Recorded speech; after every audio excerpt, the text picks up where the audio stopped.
speech, non-formative speech for my communication, 1973.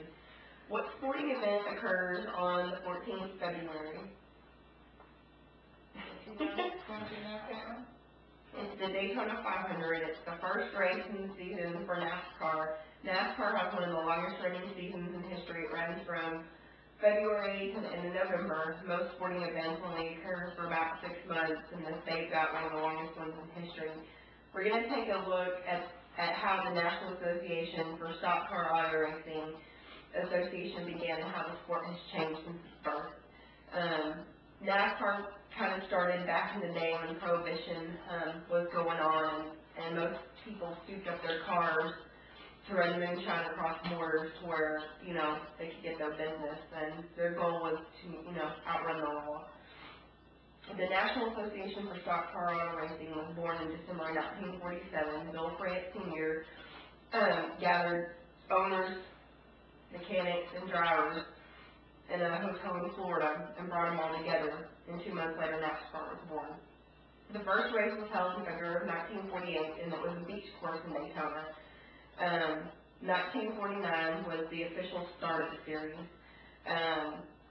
And soon after that, the popularity of NASCAR had grown so much that they had to move from the beach races in Daytona, and Bill Frank Sr. built Daytona International Speedway in 1949. In 1952, NASCAR introduced two-way radio communication, which became a key factor in the races to communicate between their drivers and the crew chiefs. In 1959, Lee Petty won the first race at Daytona International Speedway. It was a 2.5 tri-oval with a 30-degree banking turn. In 1960, the racing tracks in Atlanta and Charlotte opened. In 1969, Talladega Superspeedway opened. It's a 2.66-mile track. They also opened tracks in Brooklyn, Michigan, Dover, Delaware, and Pocono, Pennsylvania. In 1971, the Premier Racing Circuit gained corporate sponsorship and became known as the Winston Cup Series. In 1972, NASCAR took a turn and transitioned from Bill France Sr. to Bill France Jr. as the president of the organization.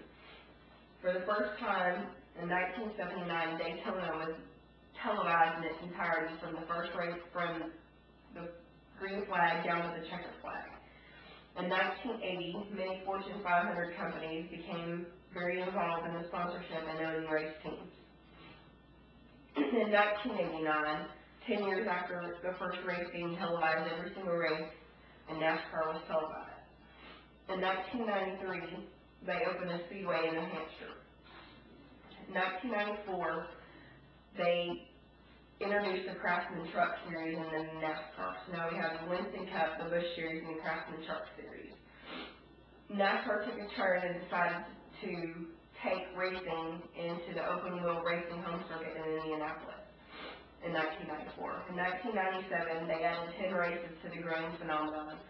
According to allbusiness.com, from 1990 to 1999, NASCAR's attendance grew 97%.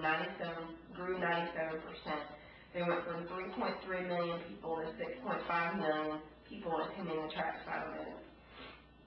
In 2000, the president of NASCAR changed. It was no longer now tied to the France family. It was now transitioned to Mike Hilton, according to NASCAR.com. In 2004, NASCAR made some major changes to the racing circuit. They now started the race to the chase, which included the last 10 races of the season. In 2006, Toyota joined Ford along with Chevy and Dodge in racing vehicles. And that sums it up on NASCAR.